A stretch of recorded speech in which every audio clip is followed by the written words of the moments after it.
नमस्कार प्यारे विद्यार्थियों, आज के इस वीडियो के अंतर्गत हम एग्रीकल्चर की कक्षा 12th के अंदर हम अध्ययन करेंगे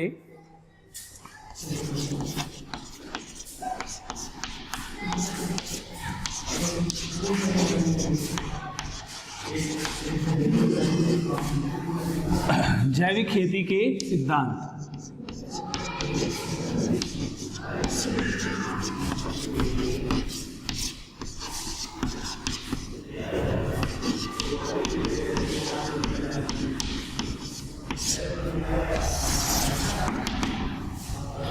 तो आज के इस वीडियो के अंतर्गत हम जैविक खेती के सिद्धांत का अध्ययन करेंगे। जैसा कि हमने पहले पढ़ा है कि कल के जैविक खेती की जो अवधारणा है, उस जैविक खेती की अवधारणा के अंतर्गत हमने सबसे पहले पढ़ा था कि भाई जो ऑर्गेनिक फार्मिंग जो शब्द है जो किसने दिया था, और इसके अंतर्गत जैविक खेती की जो अवधारणा है और उसमें हमने सारे वैज्ञानिकों के बारे में कल अध्ययन किया था। और आज हम पढ़ेंगे जैविक खेती के सिद्धांत। इस सिद्धांत के अंतर्गत हम सबसे पहला सिद्धांत लेते हैं स्वास्थ्य का सिद्धांत। स्वास्थ्य का सिद्धांत। तो स्वास्थ्य के सिद्धांत को ध्यान में रखते हुए अगर हम बात करें कि जैविक खेती का हमारे स्वास्थ्य के साथ में क्या संबंध है, आखिर हम जैविक खेती से हमारे स्वास्थ्य को कैसे बनाए रख सकते हैं, इसका मनुष्य के जीवन के ऊपर क्या प्रभाव पड़ता है, और मनुष्य के स्वास्थ्य को बनाए रखने के साथ साथ हम मृदा के स्वास्थ्य को भी बनाए रखना चाहते हैं। तो इस सिद्धांत के आधार पर जैविक खेती जो है वो मृदा और मनुष्य के स्वास्थ्य को बनाए रखती है। साथ ही साथ पारितंत्र, पारिस्थितिकी तंत्र की हम जब बात करते हैं तो पेड़ पौधों का और जीव जंतुओं का परस्पर जो पारस्परिक संबंध है उसमें किसी का भी नुकसान ना हो। तो स्वास्थ्य हम बनाए रख सकते हैं किसका, कि मृदा के अंदर हम किसी भी प्रकार से कोई भी रासायनिक उर्वरक का इस्तेमाल ना करें और किसी भी तरह का कीटनाशक का इस्तेमाल ना करें और केवल जीवों के सहारे हम जीवंत खेती करें। तो जैविक खेती आज के वर्तमान समय के अंदर स्वास्थ्य के सिद्धांत को लागू करती है, जिसमें हम मनुष्य के स्वास्थ्य के ऊपर हम बहुत बड़ी ध्यान देने वाले बातें कर रहे हैं कि मनुष्य का जो मानव का जो स्वास्थ्य है उसके ऊपर उसका कोई भी बुरा प्रभाव या कुप्रभाव ना पड़े। तो यहाँ पर स्वास्थ्य का जो सिद्धांत है जो किन किन बातों पर ध्यान देने के लिए हमें लागू करता है कि इस सिद्धांत को जब हम मानते हैं तो हम मृदा की उर्वरा शक्ति को बनाए रख सकते हैं, मृदा की जो बंजरपन है उसको हम दूर कर सकते हैं, और हम जो खेती के अंदर इस्तेमाल करने वाले जो भी जैविक खाद है उस जैविक खाद का जैविक तरीके से और वही फार्म हाउस में या उसी खेत के अंदर हम सीमित संसाधनों का प्रयोग करके सस्ते आयाम को स्थापित करते हुए हम क्या करते हैं कि उस खाद का इस्तेमाल करते हैं जो कि पोषक तत्वों की भरपूरी उसमें होती है, और पोषक तत्वों की आपूर्ति के लिए हम रासायनिक उर्वरक का जो है यहाँ पर प्रतिबंध रखते हैं, यानी कि हम इन चीजों को प्रतिबंधित कर दिया जाता है। जैविक खेती के अंतर्गत रासायनिक और कीटनाशक का पूरी तरह से प्रतिबंध है, और हम 2 से 3 साल पुराने उस जगह पर जहाँ पर कोई भी रासायनिक उर्वरक का इस्तेमाल ना किया गया ऐसी भूमि का हम चयन करते हैं। तो हम बात करते हैं यहाँ पर स्वास्थ्य के सिद्धांत के बाद जो दूसरा सिद्धांत है वो है अपने पारिस्थितिकी का सिद्धांत।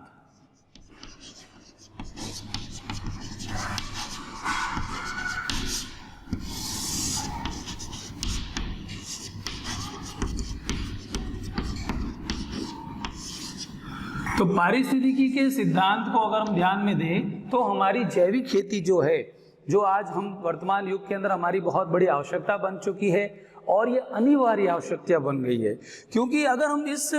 जैविक खेती को अनिवार्य रूप से नहीं करते हैं तो हम हमारे पारिस्थितिकी संतुलन को बिगाड़ देते हैं। जो भी खाद्य श्रृंखलाएं हैं, जो भी खाद्य जाल है, उसकी कोई भी कड़ी जो है वो विलुप्त नहीं होनी चाहिए। कोई भी कीट जो है वो पूरी तरह से नष्ट नहीं होना चाहिए। किसी भी मित्र कीट का हम नुकसान ना होने दें, और जो शत्रु कीट हैं उनको भी हम क्या करें, उस प्रकृति के अंदर पूरी तरह से नष्ट नहीं कर सकते कि हम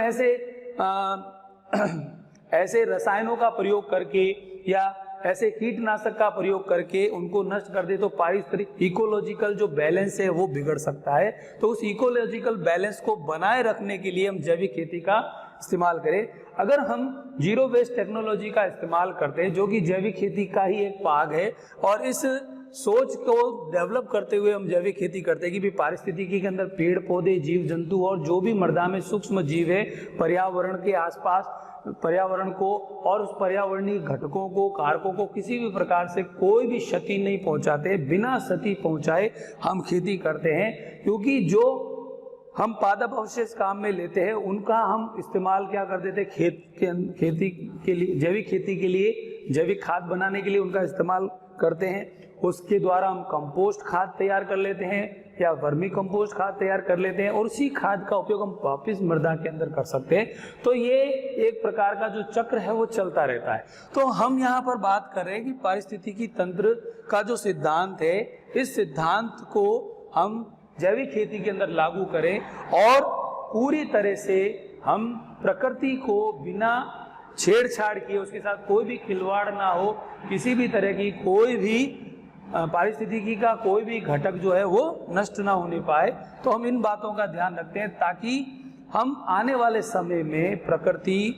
के द्वारा प्रदत्त जो भी हमें उपहार मिले हैं, जो संसाधन हमें मिले हैं, उसकी हानि होने से हम उसको बचा सकते हैं। लेकिन कीटनाशकों का प्रयोग करते हुए, अगर रासायनिक खाद का प्रयोग करते हुए अगर हम जो केमिकल फार्मिंग करते हैं तो उसके द्वारा इकोलॉजिकल बैलेंस जो है वो खराब हो जाता है। तो हम यही चाहते हैं कि हम पारिस्थितिकी को बचाए रखना चाहते हैं। तो यहाँ पर हमारी बात हो रही है कि स्वास्थ्य के सिद्धांत को और पारिस्थितिकी के सिद्धांत को हमने अध्ययन किया, और इस सिद्धांतों के अलावा हम अगला सिद्धांत जो पढ़ते हैं वो है निष्पक्षता का सिद्धांत।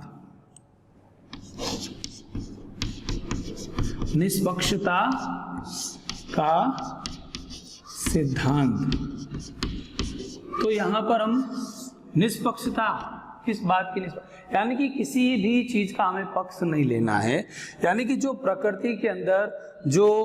भी घटक मौजूद है, उन घटकों के मौजूद होने के बाद हम जो भी अध्ययन कर रहे हैं यहाँ पर, तो निष्पक्षता यानी कि प्रकृति के कोई भी घटक या किसी भी जीव जंतु के साथ में, किसी भी पेड़ पौधे के साथ कोई भी अन्याय ना होने पाए। तो इस बात का भी हमको ख्याल रखना है कि ऐसा ना हो कि जो हम रासायनिक उर्वरकों का इस्तेमाल कर रहे हैं और जो हम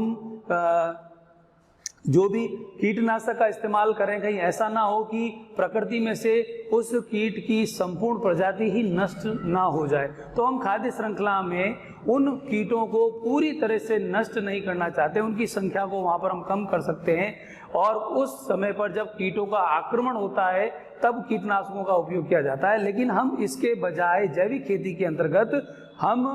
जो मित्र कीट है उनको पालें, और आसपास के क्षेत्र के अंदर जो शत्रु कीट है उनको वो नष्ट करने के अंदर जैविक उपाय का ही हम इस्तेमाल करें। तो इस प्रकार से प्रकृति के अंदर जो निष्पक्षता का जो सिद्धांत है जैविक खेती के अंदर लागू करके ही हम क्या कर सकते हैं, ये सारे इकोलॉजिकल बैलेंस को बनाए रख सकते हैं, स्वास्थ्य को बनाए रख सकते हैं, और किसी भी जीव या किसी भी प्राणी या किसी भी पेड़ पौधे के साथ कोई भी अन्याय ना हो, ना ही उसका अत्यधिक दोहन किया जाए। तो ये इसके पश्चात हम अगले सिद्धांत की बात करते हैं जो है सेवा का सिद्धांत। सेवा का सिद्धांत, जैसा कि इस सिद्धांत को के द्वारा हमें पता चलता है कि हमें सेवा करनी है, यानी कि हम मानव स्वास्थ्य को किसी भी ऐसे ताक पर ना रख करके कि हम अपने केवल मुनाफे को ताक में रखते हुए मानव के स्वास्थ्य को हम क्या कर देते हैं, है ना, उनको स्वास्थ्य के साथ खिलवाड़ कर सकते हैं, उसको हम मनुष्य के जो भी स्वास्थ्य है उस स्वास्थ्य को बरकरार रखने के लिए, मर्दा के स्वास्थ्य को बरकरार रखने के लिए, बनाए रखने के लिए हम ऐसी तकनीकों का प्रयोग करें और ऐसी खेती करें कि हम क्वालिटी के साथ समझौता ना कर पाए और ऐसी क्वालिटी यानी गुणवत्ता युक्त फसलों का ही हम चयन करें और उनको ही उगाएं जिसका मनुष्य के जीवन के ऊपर, उसके स्वास्थ्य के ऊपर कोई बुरा प्रभाव ना पड़ता हो। तो हमें इसे सेवा मान करके करें। तो किसान भाइयों को इस चीज के लिए जागरूक करना होगा कि आप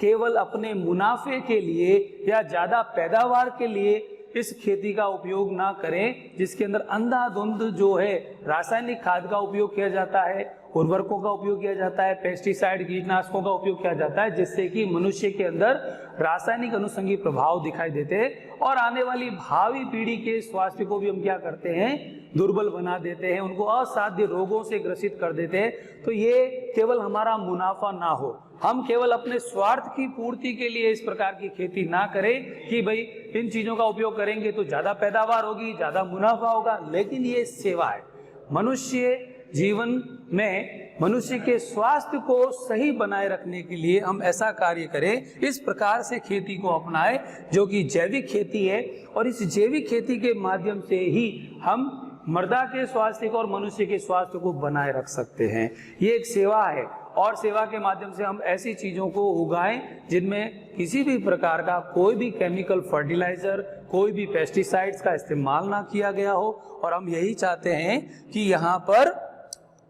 जो सेवा के तौर पर हम तत्पर रह करके खेती करें और हमें ये हमारे दिलो दिमाग में ये बात होनी चाहिए कि भी हम लोगों को ऐसी चीज दे जो गुणवत्ता युक्त हो, जिससे खाने से बच्चों के, बड़े बुजुर्गों के, युवाओं के जीवन पर, उनके स्वास्थ्य के जीवन पर कोई भी ऐसा बुरा प्रभाव ना पड़े। अगर हम अच्छी चीजें उगा करके देंगे तो हमें उसकी अच्छी कीमत भी मिलेगी, ठीक है ना। जब हम ऑर्गेनिक फार्मिंग की बात करते हैं तो वर्तमान समय में जो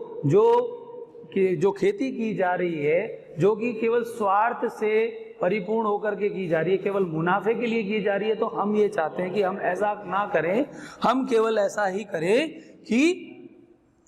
यहाँ पर हम सेवा जान करके करें। हम मुनाफा भी कमा रहे हैं लेकिन फिर भी हम क्या कर रहे हैं, एक मानव सेवा कर रहे हैं। हम बिना केमिकल के जो खेती करके जो लोगों तक जो फल, सब्जियां और अनाज पहुंचाएंगे तो वो मनुष्य के स्वास्थ्य को बनाए रख सकता है। लेकिन अगर हम केवल स्वार्थ की पूर्ति के लिए, अधिक मुनाफे के लिए अगर हम खेती करते हैं और केमिकल फर्टिलाइजर का इस्तेमाल करते हैं, कीटनाशकों का इस्तेमाल करते हैं, तो भावी पीढ़ी के स्वास्थ्य को हम बनाए नहीं रख सकते और आने वाले समय में उनको बहुत सारी बीमारियों से ग्रसित होना पड़ सकता है। तो ये हमारे जो सिद्धांत हैं, इन सारे सिद्धांतों को, जैसा कि स्वास्थ्य का सिद्धांत, पारिस्थितिकी का सिद्धांत, निष्पक्षता का सिद्धांत, सेवा का सिद्धांत, इन सिद्धांतों का पालन करने के लिए हमें जागरूक करना है उन किसान भाइयों को कि आप इन सिद्धांतों को पहले जानें, इन सिद्धांतों को जान करके उनका पालन करें और जैविक खेती के अंदर इनका इस्तेमाल करें, तभी हमारी जैविक खेती पूर्ण रूप से सफल हो सकती है। अब हम बात करते हैं जैविक खेती के उद्देश्य की।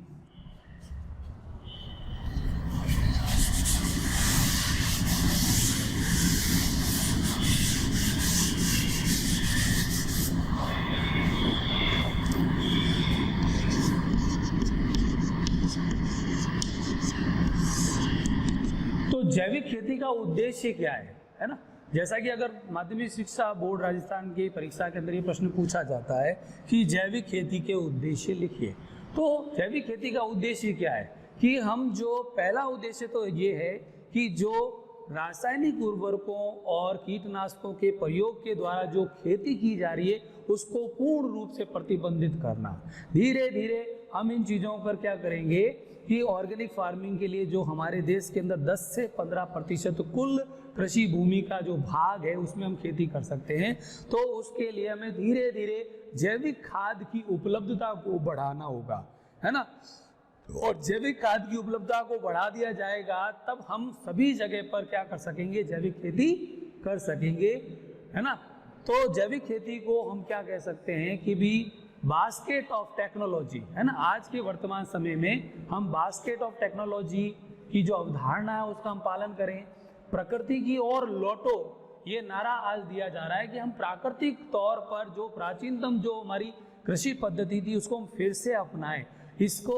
हम रासायनिक फर्टिलाइजर्स के द्वारा, कीटनाशकों के द्वारा हम अधिक उत्पादन तो प्राप्त कर सकते हैं, लेकिन अच्छी गुणवत्ता वाली फल, सब्जियां और अनाज का उत्पादन नहीं कर सकते। तो हमारा मूल उद्देश्य यही है कि हम ज़्यादा से ज़्यादा क्या करें, कृषि के क्षेत्र के अंदर उन केमिकल साइड इफेक्ट्स को कम करें, यानी कि जो रासायनिक अनुषंगी प्रभाव है उसको कम करें। मानव के स्वास्थ्य को बनाए रखना, उसको और सस्ते और आसानी से उपलब्ध होने वाले संसाधनों का प्रयोग करना, और फार्म जहां पर भी हमने स्थापित किए हैं उस जगह पर हमें जो लागत है उस लागत में कमी करके हम आत्मनिर्भर बने, स्वावलंबी बने। कृषि को हम स्वावलंबी बनाना चाहते हैं, कृषकों को पूरी तरह से, कि हमें बाहर से कोई भी आदान जो है वो हमें ला करके उसमें ऐड नहीं करना पड़े। हमें जिस जगह पर खेती करनी वहीं पर ये सब मौजूद हो और मिल जाए। धन्यवाद।